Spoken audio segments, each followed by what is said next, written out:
Welcome to Showoff Showdown! In this series, the fighters are called Showoffs, and this is the series for the Showoff Showdown! Now let's meet the Showoffs for tonight's Showdown, shall we?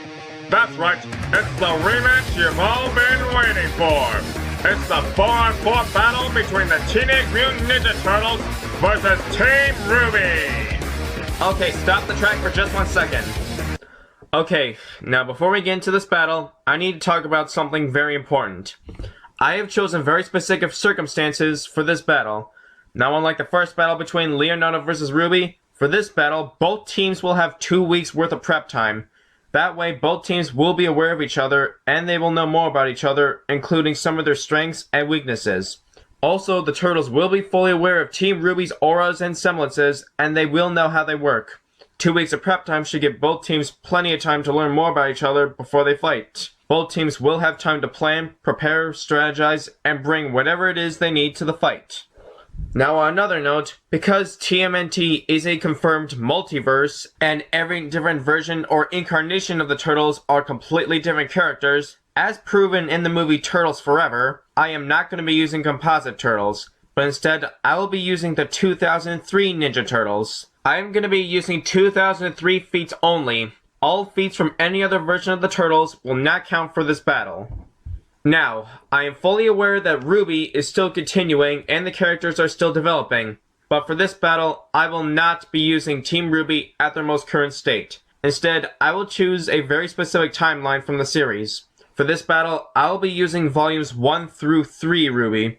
The reason why is because while RWBY, Weiss, and Blake have become more developed since the end of Volume 3, Yang, on the other hand, has in a way become less developed, and she has possibly gotten weaker ever since she lost her arm just before the end of Volume 3.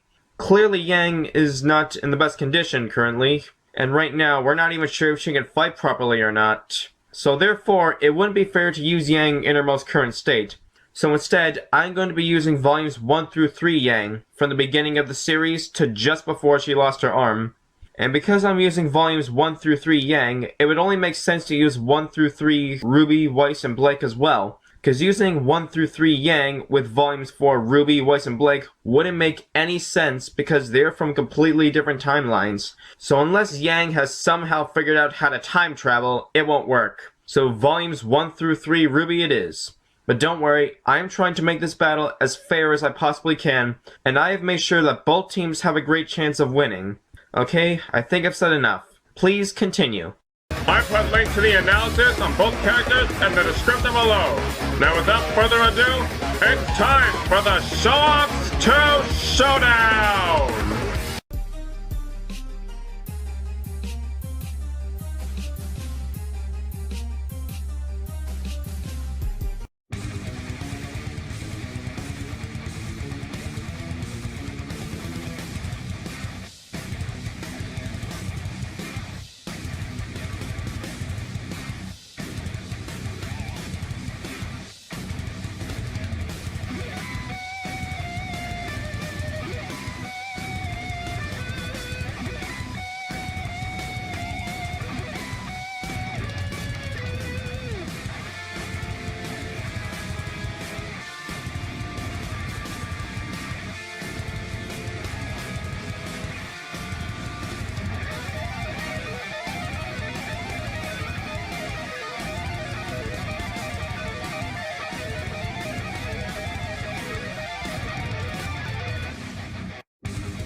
Fight!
My desire, thought that you could see the truth till I just burned down the booth. Human Torch can't fuck with me. Johnny Blaze, suspect B, strike him quick, lightning fast, melt them bitches down to ash. Gasoline, kerosene, strike a match, ignite the scene. Shit will never be the same. Feel the fury of my flame, beg for mercy, it won't help. Embrace the ending you were dealt. Seems you fucks will never learn. Now sit back and watch me burn.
Fight!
Finish him!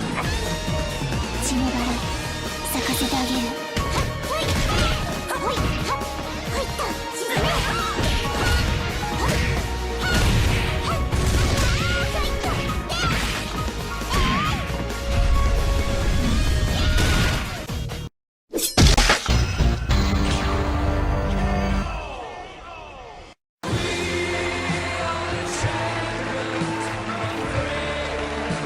It's over. It's finally over. Man, that was awesome! Even though Team RWBY might have murdered our childhoods, but still, this has to be the most epic battle in Showoff Showdown history! So far. Alright, now after seeing such a very long epic battle, it's time to finally discuss how and why Team RWBY wins this showdown. Now keep in mind, I'm going to be talking very fast because there's so much information to cover and I want to get this all done as fast as possible. Okay, now before we start talking about the battle between the two teams, there's actually something else that's related to this that I'd like to discuss first. Okay, you remember my very first episode of Showoff Showdown, Leonardo vs. RWBY, right? Well, it turns out there are actually quite a few things that I forgot to mention or discuss in that episode. Turns out I actually wasn't very specific on details while explaining how and why Leonardo won against RWBY in round 1. But right now, I'm going to cover all the details that I missed or forgot to mention during that fight. Alright, here we go. Now, for the first thing I'd like to discuss, do you remember my very first episode, Leonardo vs. RWBY, where I said Leonardo was fast enough to keep up with RWBY and maybe even be on par with RWBY in terms of speed? Well, obviously, there were quite a few people who disagreed with me on that, probably because they don't know how fast Leonardo really is.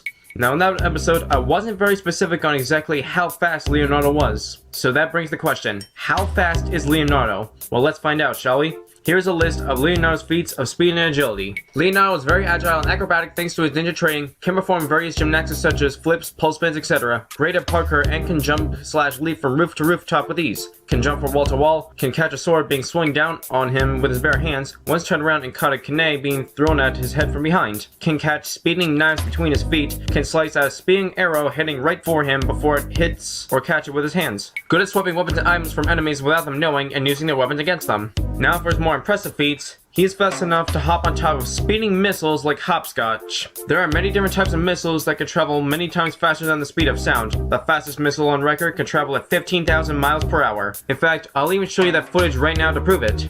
Activating rocket launchers! You ain't worried about hitting Leo? Leo's got the reflexes of a ninja. That T-Rex doesn't.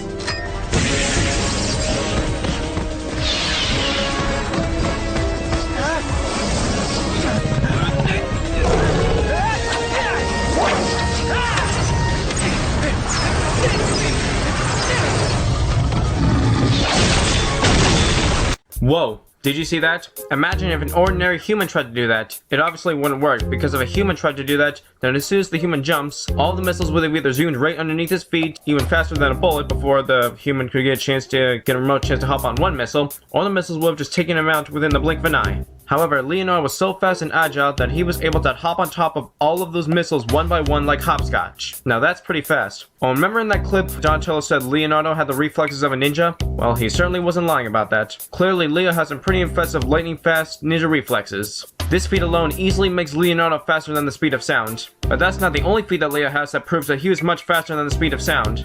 Leonardo is also fast enough to outrun an explosion. A C4 explosion, for example, is virtually instant. Gases are released from the explosive at the super speedy rate of 26,400 feet per second or 8,050 meters per second, pummeling everything in its immediate wake. In order for Leonardo to outrun an explosion like that, he would need to be moving at the speed of, at the very least, 17,727.273 miles per hour. Now exactly how fast is that? Well, let's compare Leo's speed to, say, Sonic speed, for example, shall we? Whoa, talk about a quick stomp. Now keep in mind, this is comparing Leo's speed to base form Sonic speed. Now Super Sonic is easily faster, no question, but Leonardo is still much faster than base form Sonic, as you can tell. Not to mention, since all 4 turtles were running away from the explosion at the same time, this level of speed applies to all 4 turtles.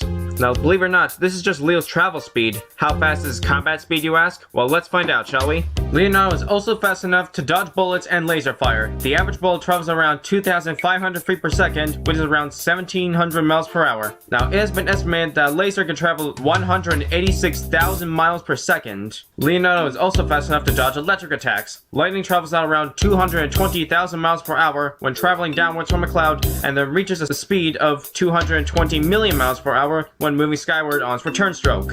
Although now that I think about it, the return stroke doesn't really matter because Leo would only be dodging lightning while it's striking forward, not when it returns to where it was shot from. So on second thought, just ignore the lightning's return speed and only focus on its striking speed. Anyway, just about all these feats prove that Leonardo is much faster than the speed of sound in both travel speed and combat speed. So I think that Leonardo is definitely fast enough to keep up with RWBY. Now RWBY does have very fast travel speed as her semblance allows her to quickly dash and travel short distances. However, travel speed is not nearly as important as combat speed, and because of Leonardo's insanely fast reaction time and cat-like ninja reflexes, combined with his power and skills, I think it's safe to say that when it comes to close combat speed and fighting in close combat, Leonardo is definitely fast enough to keep up with RWBY in close combat. Now let's talk about strength, shall we? Okay, so some people were debating if Leonardo really was stronger than RWBY or not. I believe their best argument was that RWBY is strong enough to casually lift and swing around a big heavy mechanical scythe. Now let's discuss that, shall we?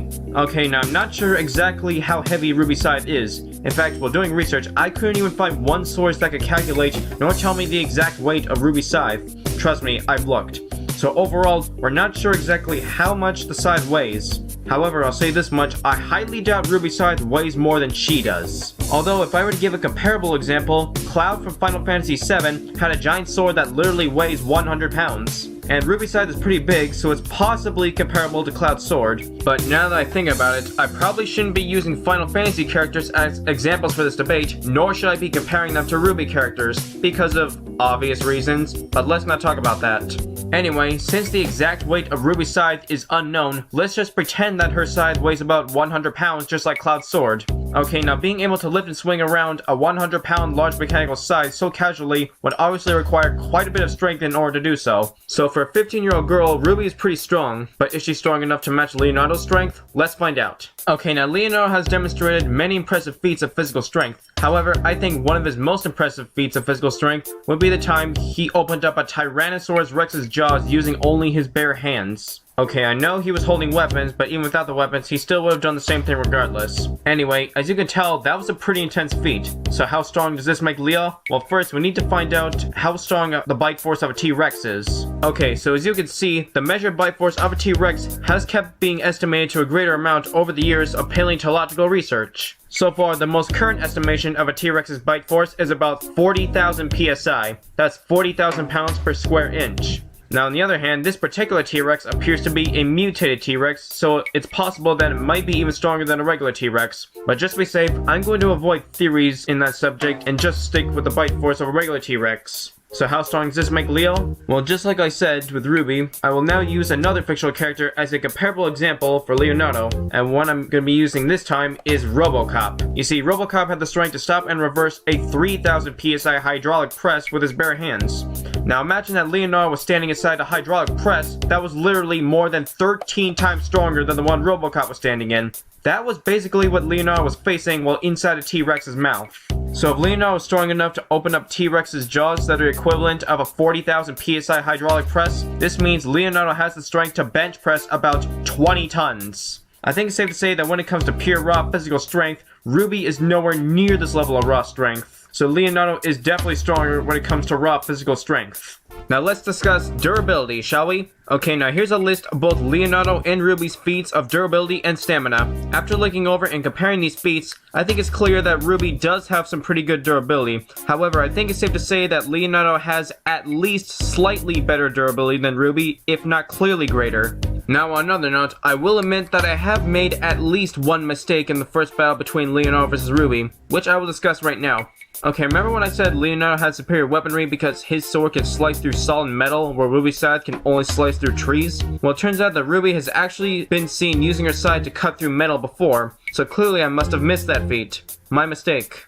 It's a good thing I got that cleared up now. Anyway, since Leo's sword and Ruby's scythe are both strong and sharp enough to slice through solid metal, Leo and Ruby are pretty much even in terms of weaponry. Although, unlike Leo's katanas, Ruby's crescent rose also works as a shotgun. But once again, Leo can definitely take bullets. Okay, now I am aware that Ruby's crescent rose actually fires semblance bullets, which are presumably stronger than regular bullets, but that'd still be no problem for Leo, for 3 reasons. 1, Leo can tank a grenade-like explosion going off at his feet, where there's no shell, and immediately get right back up and running from it like it was nothing.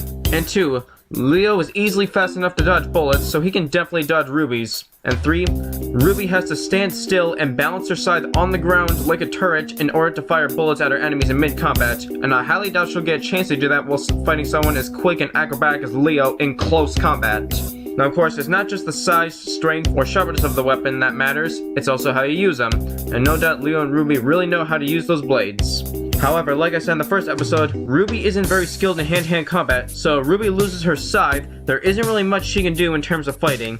In fact, one time when Ruby lost her scythe, she was easily taken down by a couple of mere grunts. So I think it's safe to say that if a couple of thugs can take down Ruby after she loses her scythe, then a fully trained master of ninjutsu with superhuman levels of physicality is more than capable of doing the exact same thing.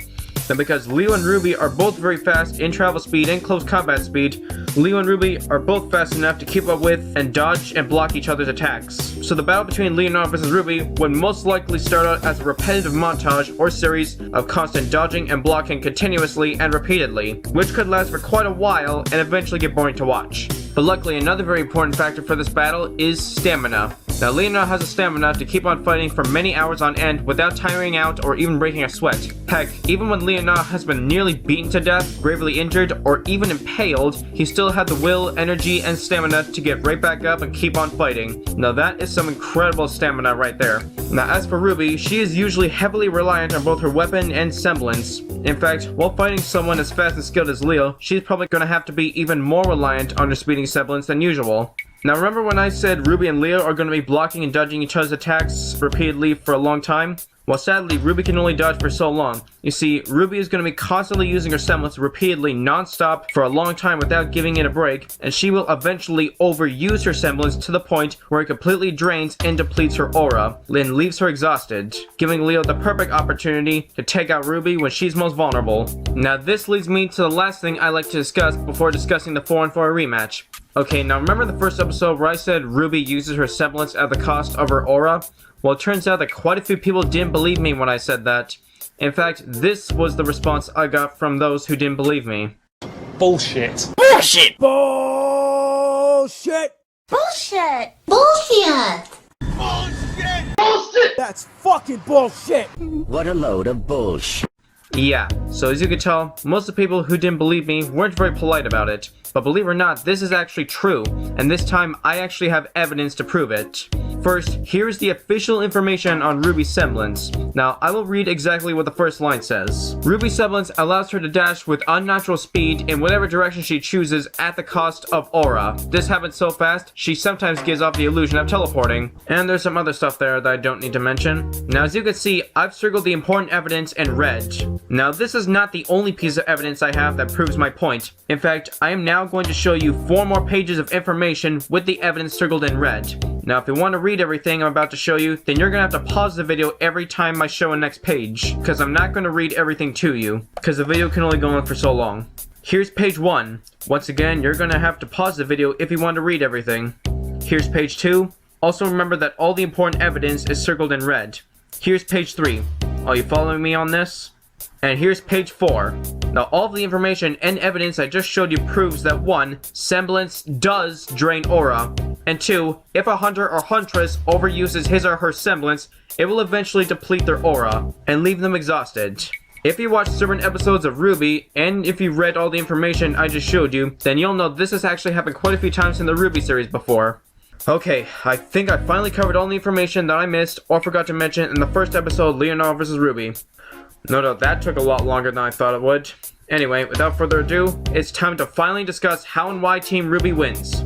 Now remember, in this battle, both teams had 2 weeks worth of prep time, so both teams are fully aware of each other, and they know more about each other. Also, remember that in this battle, we were using the 2003 Ninja Turtles against volumes 1 through 3 RWBY. Now like I said in the beginning of the video, RWBY, Weiss, and Blake have been more developed in volume 4, but because Yang has become less developed, we had to use 1 through 3 RWBY, otherwise it wouldn't be fair. Now this is actually an extremely close matchup. In fact, the Teenage Mutant Ninja Turtles are arguably some of the toughest opponents that Team RWBY has ever had to face. Keep in mind, I said some of. I did not say that they were the strongest opponents that they've ever faced. Team RWBY has fought against some pretty tough opponents in the past, but frankly so have the Turtles. Now both teams have ways of canceling each other out depending on who fights who. In fact, in this 4-on-4 battle between TMNT vs RWBY, there are actually 16 different possible matchups within this fight. Now a good question would be, which team wins more out of 16 matchups? Well, let's find out, shall we? Whoa, talk about too close to call. Remember when I said I was trying to make this battle as fair as possible? Well, clearly I wasn't lying about that. So like I said before, this was a very close matchup.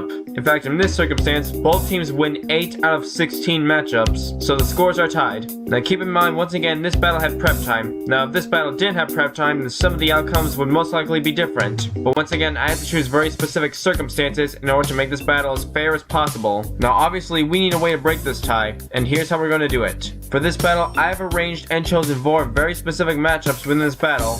Now after comparing the traits, roles, and personalities of each characters, this is who I put against who. Number 1, Leonardo vs. RWBY, the battle of the leaders, just like in the very first episode of Showoff Showdown. Number 2, Donatello vs. Blake, the battle of the brains. Now, some people might be thinking that Weiss is the brains of Team RWBY. Well, you may be right, but who said that Weiss and Blake aren't both the brains of Team RWBY? Now, Blake may not brag or show off her intellect, nor act like a total know-it-all like Weiss does, but Blake is actually shown to have quite an intellectual side as well, usually through her knowledge and love of books. Anyway, number 3, Michelangelo vs. Yang, a battle between the wild, fun-loving fighters. Now, most people are probably thinking that Yang is more similar to Raphael. Now, it is true that Yang and Raphael are both hotheads, but other than that, Yang and Raph don't really have anything else in common. So while Yang only has one thing in common with Raphael, she actually has a lot more in common with Michelangelo. Think about it. Yang and Mikey are both fun, wild, rowdy, energetic, extreme, adventurous, enthusiastic, have great senses of humor, love to make corny jokes and bad puns, love video games, and like to have fun while fighting. Now, if you ask me, if Yang and Mikey were to actually meet each other, they would most likely become great friends. I could totally picture Yang and Mikey sitting on a couch together, playing video games while having fun together. Not in the dirty way, but you know what I mean. Anyway, but sadly, because this is a battle, they have to fight. Now finally, number 4, Raphael vs. Weiss, the Battle of the Rebels. Now once again, I'm comparing these characters based on their character traits, roles, and personalities. And believe it or not, Weiss and Raphael are actually a lot more similar than you think. For instance, there are times when Weiss has been shown to be stubborn, rebellious, rude, arrogant, obnoxious, hostile, she insults and talks back to people, has a my way or the highway attitude, and she would probably even disobey her leader in order to get her way. Those are all of the exact same qualities that Raphael possesses. Oh, and not to mention, here's an interesting fact. Believe it or not, Weiss's voice actress, Kara Everly, even said that Weiss can be a bit bitchy. It's true, the woman who voices Weiss actually said that. Now, on another note, just like how Raphael has questioned why Leonardo is the leader of his team instead of him before, Weiss has questioned why RWBY is the leader of Team RWBY instead of herself. Now, not only that, but just like how Raphael sometimes has a soft spot for his brothers, and he would stand up for them if necessary, Weiss also has quite a soft spot for her friends and teammates, and she would too stand up for them if necessary. So if you think about it, Raphael and Weiss are actually a lot more similar than you think. Now, for those of you who would still rather want to see a battle between Raph and Yang, there was a fight between Raph and Yang in this battle, as you've seen earlier in the video. So there you go. Now, here's how this 4-on-4 battle works. After a member of one team defeats a member of the other team, he or she can go and then help out their fellow teammates, tag team the other members of the opposite team. Now, the big question is, which member of which team can kill the members of the opposite team fast enough to go and then help out their fellow teammates take on the others? Well, let's find out, shall we? Now, I've already covered Leonardo vs. RWBY, so right now, let's start off with Donatello vs. Blake. Now, this one is tricky. I will start off by saying that while these two are the brains of their teams, Donnie clearly has the bigger brain. Believe it or not, Donatello actually has an IQ of 637, which is literally more than twice as high as, say, Tails, for example. The same Tails who has an IQ of 300, and I'm sure we all know how smart that is. So yeah, Donnie isn't your average typical science nerd. He's actually a true genius. How do you think he was able to invent all of that highly advanced technology? Speaking of which, because Donnie has prep time, he is able to bring some of his more advanced technology, gadgets, and weapons to the fight, such as the battle shell or the turtles' mech suits, for example. Although now that I think about it, Team RWBY has fought against mech suits before, and they fought very well against them if I might add. So even if the turtles do bring out their mech suits, it won't really make much of a difference since they're not really anything new to Team RWBY. Not to mention, as packed full as weapons as the battle shell is, I doubt it carries anything that Team RWBY can't handle. Now, technology aside, Donnie still has the advantage in intelligence, strategy, battle tactics, fighting skill, and experience. So Donnie is definitely going to put up quite a fight and give Blake a good run for her money. Now, how is Blake going to compete with that, you ask? Well, for starters, because Blake also has prep time, she does know a thing or two about Donnie, and she knows how smart he is, and she knows his strengths and weaknesses. Now, Donnie and Blake are both very fast and acrobatic, so I think Blake is able to keep up with Donnie in close combat. Although she is going to have a bit of a hard time trying to land close-up hits on Donnie because of his greater reach thanks to his bow staff. Now, speaking of Donnie's bow staff, it does give him greater reach, but sadly, it's not a very lethal weapon. Now, I'm not saying you can't kill someone with a bow staff, which is possible, provided you manage to smack someone really hard with a bow staff in the right places with enough force to potentially seriously injure them or even kill them. Now, on the other hand, Blake is definitely more durable than the average human, especially with her aura. Heck, Blake even survived being impaled by Adam's sword, and yet she still had the strength and stamina to carry Yang and escape. So yeah, I think she can definitely take blunt hits from Donnie's bow staff. Now, speaking of weaponry, Donnie's bow staff may have greater reach, however, Blake's weapon of choice is a lot more versatile and effective than Donnie's bow staff. Remember, Blake's weapon can be used as many different things, including a gun, a scythe, twin blades, and a whip with a blade blade on the end, all in one package. So I think it's safe to say that Blake's weapon is definitely superior to Donnie's. In fact, I could totally see Blake pulling a scorpion move on Donnie by wrapping her weapon around Donnie's bow staff and yanking it out of his hands. Now Donnie may be skilled in hand-to-hand combat, but disarming him still lowers his options for fighting. Now finally, let's talk about Blake's semblance. Now because Donnie has prep time, he is fully aware of Blake's semblance and he knows how her semblance works. So he's definitely going to put up quite a fight against Blake's clones. However, Blake decides to bombard Donnie with multiple clones at once, and that's going to make it even harder for Donnie to keep up with them, especially if he loses his bow staff. Now not only is Donnie probably going to have trouble trying to figure out which one is the real Blake since her semblance can be tricky, but if one of her clones explodes on him, then Donnie is most likely going to get disoriented and or tossed around like a pinball, which will give Blake the perfect opportunity to trap Donnie inside one of her ice clones. And because Donnie is cold-blooded, if he gets frozen inside one of Blake's ice statues, or ice clones, Donnie's blood will freeze and he won't be able to move, giving Blake the perfect opportunity to finish off Donnie by severing his big brain head from his body. So therefore the winner of the first out of 4 battles is Blake. Now let's move on, shall we? Now let's discuss Michelangelo versus Yang. Now honestly, most of you probably saw this coming. After all, there aren't really many ways Mikey can actually kill Yang. Now don't think that this battle is a stomp, because believe it or not, Mikey is actually a lot stronger, more skilled, and more capable than you think. And while he may seem like the dumbest of the turtles, he's actually not as dumb as you think. In fact, he was said to be the most talented of the turtles. Not only that, but Michelangelo has trained in ninjutsu all his life, and he is now even skilled enough to hold his own against the Shredder. So yeah, Mikey is definitely no pushover. Now because Mikey is much faster, more agile, more flexible, and acrobatic, and definitely a lot more skilled than Yang, Mikey is going to put up quite a fight and he will definitely give Yang a good run for her money. Also, Yang does have trouble fighting opponents who specialize in kicks, and since Mikey is a very acrobatic, highly trained ninja, you can expect him to do a lot of kicking. Not to mention Mikey can be very unpredictable, which is another reason why Yang will have trouble keeping up with Mikey at first. However, while Mikey does have his strengths, as you would have guessed, he also has his fair share of weaknesses, which Yang is perfectly aware of since she has prep time. In fact, let's discuss them right now, shall we? Okay, so as most of you know, Mikey may be very skilled, but he's not very wise, unless you count him being a wise guy, but that's something completely different. Anyway, Mikey doesn't have the best common sense, and he's not one for planning, strategizing, or battle tactics. Not to mention, Mikey somewhat lacks discipline, and he's not really as competent as his brothers. And of course, Mikey can be quite unfocused, and can be easily distracted by certain things. In fact, one of the things that Mikey can get distracted by is hot girls, like Yang. However, I think Mikey's biggest weakness might be the fact that Mikey doesn't take things seriously, even during combat. Heck, even with prep time, Mikey still won't take the fight seriously. Now, there are times when Mikey has occasionally gotten serious, but it rarely ever happens, and usually only happens when he really needs to. Most of the time, Mikey usually just does things like fool around with and or taunt his opponents. So during the battle, Mikey will most likely play around with Yang, smack her and toss her around like a rag doll, and even maybe do something inappropriate to Yang.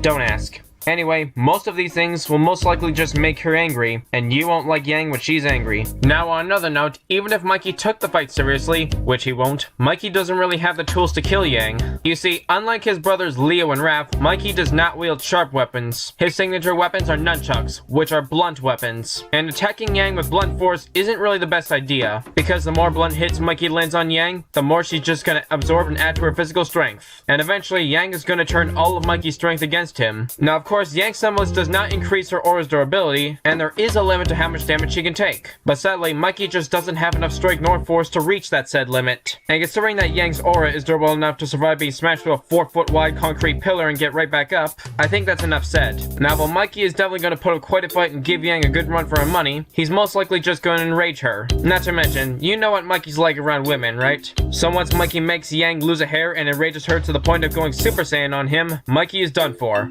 Now, on another note, in this specific circumstance, Mikey would pretty much lose to all 4 members of Team RWBY. Now, this is not because Mikey is weak, which he isn't, far from that. It's mainly because this battle had prep time, which means all 4 members of Team RWBY know more about Mikey, and they know all his strengths and weaknesses, and they can use them against Mikey and lure him into their traps. Now, if this battle didn't have any prep time, then Mikey would have had a greater chance of beating at least one member of Team RWBY. In fact, out of all 4 members, the member of Team RWBY that Mikey would most likely have the best chance of beating would probably be Weiss. Now, if you're confused on why, then I will explain why very quickly, because I've still got to cover Raphael versus Weiss. Okay, in a theoretical non-prep time battle between Mikey versus Weiss, Mikey would have most of the advantages as he is physically stronger, faster, more agile, more durable, has a lot greater stamina, and definitely a lot more skilled and experienced than Weiss. Mikey has the speed, skill, and maneuverability to dodge and avoid just about everything that Weiss has to throw at him. And not to mention, Weiss is arguably the least durable member of Team RWBY, as she once got knocked unconscious by a watermelon during a food fight, for example. Oh, and let's not forget that once again, Mikey can be very unpredictable, which makes it even harder for Weiss to keep up with Mikey. So I think it's safe to say that Mikey does have what it takes to take Weiss down. Now keep in mind, this is only what would happen in a battle with no prep time. Now because this battle does have prep time, Weiss knows who Mikey is, she has time to prepare, and she knows Mikey's strengths and weaknesses and can use them against him and lure him into a trap. The other members of Team RWBY are debatable. Oh my god, who the hell cares? Now, it's finally time to discuss Raphael versus Weiss. Now, like you saw during the animation, Weiss was losing to Raphael at first, until Yang came out of nowhere and the two tag teamed Raphael. Now if you're confused, then allow me to explain this fight. Okay, like I said before, both teams have 2 weeks worth of prep time. Now since Raphael has prep time, he is fully aware of Weiss's semblance, and since he knows how her semblance works, he has time to prepare and find a way around it. Now Raph may not focus as much on battle strategy as his brothers Leo and Donnie do, but however, Raph is very single-minded and he usually focuses mainly on one target or one goal, which makes it very hard for things to distract him from fighting. Now Raph and Weiss are both pretty fast and have good maneuverability. However, Raphael is clearly physically superior when it comes to raw strength, stamina, and durability. In fact, Raph is physically the strongest of the turtles, and he can do heavy-duty lifting things that the other turtles can't. And considering that his brother Leo is strong enough to bench press 20 tons like I mentioned earlier, if Raph is stronger than that, then that's pretty darn strong. So I think it's safe to say that Raph definitely has enough strength to knock out Weiss. Remember, like I said before, Weiss is arguably the least durable member of Team RWBY. If she got knocked out by a watermelon, then it's hard to argue that Raph is more than capable of doing the same thing with just his raw strength alone, let alone that combined with his clearly superior fighting skill and experience and everything else he has. Now the last thing I'd like to discuss is weaponry. Now you're probably thinking that 2 tiny sides are no match for a big long rapier sword, right? Wrong. Now it is true that Weiss's weapon is more advanced and complex than Raph's, since her sword has like a revolver infused with dust built into it. However, believe it or not, scythes are actually a very special type of weapon that are specifically designed for combating and even countering other larger weapons such as swords and blades. You see, there is a reason why scythes are shaped similarly to pitchforks. It's no coincidence. Here's an example. Imagine 2 ninjas fighting, one wielding a sword and the other wielding scythes. Now if one ninja sword got caught in between the forked blades of the scythes, the sword will pretty much become trapped, and then the ninja wielding the scythes can use them to disarm the other ninja by yanking the sword out of that ninja's hands. You get what I'm saying, right? So during the battle, Raph and Weiss will most likely be sword fighting, and if Weiss's sword gets caught in between the forked blades of Raph's scythes, then Weiss's sword is pretty much gone. Or in other words, Raph can use his scythes to disarm Weiss by trapping her sword in between the forked blades of his sides and then yanking the sword out of her hands. Not to mention, Raphael's scythes are strong enough to snap katanas in half, so breaking them will be no easy task. Now just like RWBY, Weiss isn't very good with hand-to-hand combat, so if Weiss loses her sword, then there's not much he can do to Raphael in a fight. So overall, in a one-on-one prep time battle between Raphael and Weiss in this specific circumstance, Raphael would most likely win. Now keep in mind, this is volumes 1 through 3 Weiss. Now if Raph was fighting volumes 4 Weiss with no prep time in a one-on-one fight, then the result would probably be different. But once again, this is not the circumstance I'm using for this battle, and I've already explained why I'm using volumes 1 through 3 RWBY for this battle, and I'm not going to repeat myself. Anyway, like I said, Raph would most likely win if this was a battle with prep time, but no outside help. However, Raph and Weiss both have outside help from their teams for this battle. Now here's where it gets interesting. If a member of Weiss's team manages to defeat one of the turtles before Raph could kill Weiss, then that said member of Team RWBY can then go and help out Weiss, and then the 2 of them will tag team and take down Raphael. Now a really important question for this battle would be, which member of Team RWBY can kill which turtle fast enough to then go and help out Weiss before Raph could kill her? Well, let's find out, shall we? Okay, well RWBY is going to be way too busy constantly blocking and dodging Leo for quite a while, so she's out.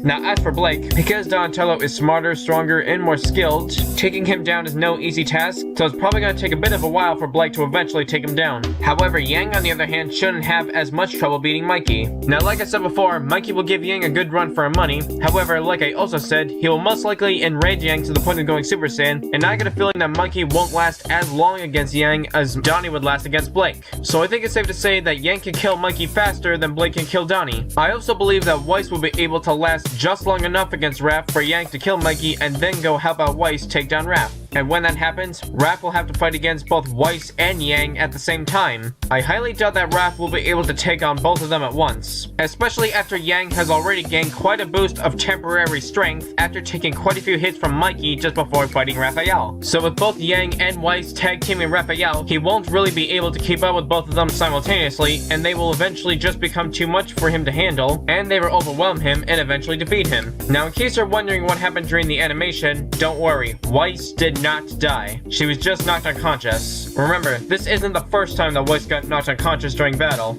Now, since Weiss got knocked out, Yang had to finish off Raphael on her own, which shouldn't be too hard considering that Raph has already taken a lot of damage and abuse, and Yang has gained quite a bit of strength after taking multiple hits from both Mikey and Raph. So after all that, taking down Raph should be no problem for Yang at all. Okay, I think we finally discussed who would win the 4 matchups I've chosen for this battle. Now the last thing I'd like to discuss is how this battle would end. Now how would this battle end, you ask? Well, after going through many facts, predictions, etc., here's how I believe this battle would end. Okay, remember when I said Leonardo and Ruby would be repeatedly blocking and dodging each other for a long time? Well, while they're doing that, the other 3 members of Team RWBY will have eventually defeated Michelangelo, Donatello, and Raphael. And once they've been defeated, Leonardo will be the only one left. And after that, just before RWBY could overuse her semblance to the point of exhaustion and depleting her aura, the other 3 members of Team RWBY will show up to help RWBY. And then Leonardo will have no choice but to face off against all 4 members of Team RWBY at once. Despite Leo being the physically superhuman master of ninjutsu that he is, I think it's safe to say that there is no way Leonardo will be able to take on all 4 members of Team RWBY at once. Now, Leo might have fought multiple foes at once on his own before, but when he does, they're usually just common foot soldiers, but Team RWBY is anything but that. While facing the entire team of Huntresses, Leo stands little to no chance against them. At least not in his base form. Now because Leonardo has prep time, he does have some very special things in his arsenal that might be able to help him in this 4-on-1 battle against Team RWBY, which I will discuss right now. The first thing Leonardo has is his most powerful weapon, also known as the Gunshin. The Gunshin is a special ancient mystic blade that was forged from the fangs of dragons. This sword is so powerful that it can literally kill spiritual, elemental, and demonic beings. It can also do other stuff like evaporate water and water elemental spirits, can keep magic portals open for an extended period of time, and even shoot out a blast of mystic white and blue dragon fire when Leonardo taps into his mystic powers. Now it's a good thing that Team RWBY has prep time because they don't want to be anywhere near this blade when it gets swung at them. Remember, this sword can kill spirits, which means it can literally cut through souls, which is exactly what RWBY's auras are powered by. So theoretically, Leo's Gunshin blade is perfectly capable of cutting through the aura of any hunter or huntress. For example, if say Yang were to come in contact with this blade, then she would most likely end up exactly like she did just before the end of Volume 3. You all remember when Yang got her arm cut off by Adam, right? Well, on another note, I've looked into Adam. I think the way his sword works is that he absorbs energy and then gradually charges up his sword for more damage. Now, I know that his sword cannot cut through everything. His sword is not as powerful as, say, Raiden's high-frequency Marosama blade from Metal Gear, for example, even though it looks very similar to that. Now remember, Leonardo's Gunshin is an ancient mystic blade that was forged from the fangs of dragons, and it can kill spirits and demons from hell. So I think it's safe to say that Leo's Gunshin blade is more powerful than Adam's sword. But luckily, Team RWBY does have the speed, agility, maneuverability, and not to mention strategy to avoid the sword, especially while working together. However, the Gunshin isn't the only thing that Leo has that might be able to help him in this 4-on-1 fight against Team RWBY. While Leonardo is wearing the Amulet of the Acolytes, I hope I didn't mispronounce that, Leonardo can tap into his mystic powers and enter his mystic form. This form of Leonardo boosts his already superhuman level of physicality even further. For instance, Mystic Leonardo can move faster than the eye can keep up with and seemingly disappear. And he's also fast enough to quickly run laps around mountains in a short period of time and even keep up with a Ninja Tribunal master of silence, stealth, and speed. And not to mention he can sneak past a horde of demons without being noticed. This level of speed is going to be pretty hard for even Team RWBY to keep up with.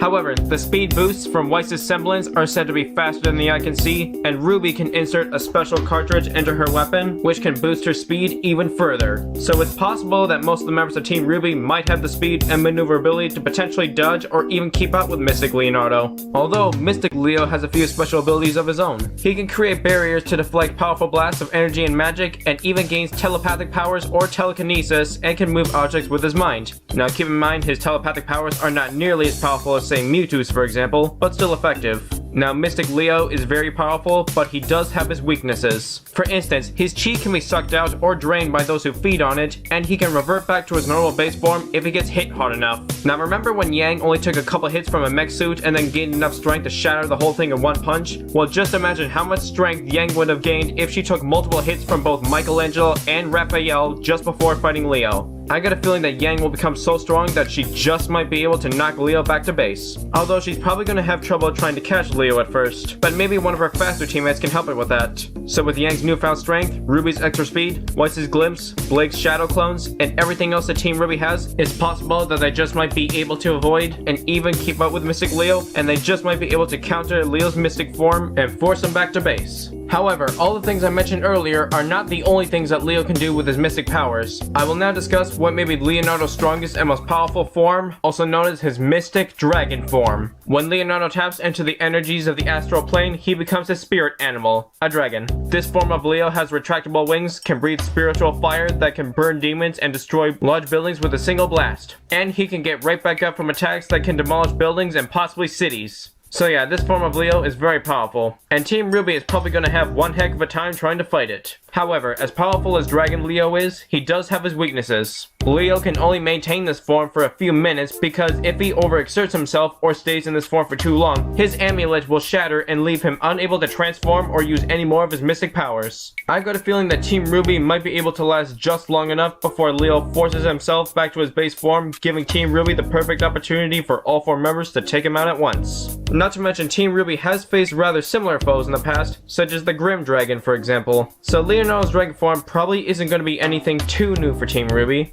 Now, on a related subject, I am aware that the other turtles do have their own mystic weapons, powers, and dragon forms. However, these things will most likely be used only as a last resort, and the turtles would only use them if absolutely necessary or if they have no other choice but to use them. For instance, if the turtles were each fighting individual members of Team RWBY in just plain one-on-one fights, then that wouldn't be a necessary time to use their mystic weapons nor mystic powers. Now, if one of the turtles, such as Leo, were to be outnumbered and surrounded by all 4 members of Team RWBY at once, then that would be a necessary time to use them. However, I just realized something else. In order for the turtles to amplify and manifest their chi and tap into their mystic powers, they have to concentrate and meditate and remain focused. If they stop focusing or get too distracted, they'll revert back to normal. Plus, I highly doubt they'll get a chance to meditate and focus hard enough while in the middle of a fight to the death. This is a fight, not a yoga class. So as soon as the turtles start losing to Team RWBY, before they could even get a chance to focus and tap into their mystic powers at the last second, it'll be too late because they'd already be dead. And they won't have enough time to meditate nor focus while they're literally seconds away from being decapitated to death. So now that I think about it, bringing up Leonardo's mystic powers was probably pointless, because all 4 members of Team RWBY would have quickly killed Leo before he could even get a chance to activate them. So I was probably just wasting time talking about that.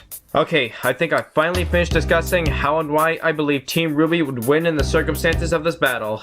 Now, this was definitely not an easy fight for Team RWBY to win, and this was a very difficult debate and a very close battle. But in the end, Team RWBY came out on top. So it looks like Team RWBY is going to be having turtle soup tonight. The winner of this battle is Team RWBY. Oh, and by the way, I want to give a huge special thanks to everyone who has helped me make this battle a reality. I will start with all the animators who joined this awesome collab animation, including Armandu 9000, Saiyan Warlord X, Animating Private Studios, The Gaming Gamer, Khalil the Penguin, Gabe the Dog, Smiley Face the Smiler, Jedi Spartan 117. I also want to give a special shout out to Blake Belladonna, aka Maria Lance, for helping me with the research on this battle. And last, but certainly not least, I want to give an extra special shout out to Anime Freak 17. He's reacted to some of my videos in the past and has greatly supported me while doing so. He makes really awesome videos and I think he definitely deserves more credit than what he's currently getting.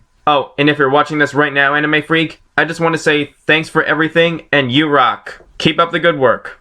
Oh, and one more thing. I have posted a brand new episode of Showoff Showdown on DeviantArt. That's right, it's a notorious villain from Skylanders, known as Chaos, versus one of the most iconic Dragon Ball Z villains, known as Frieza. If you want to know which of these 2 pure evil powerful villains would win in an epic showdown, then you can find a link to this battle in the description below.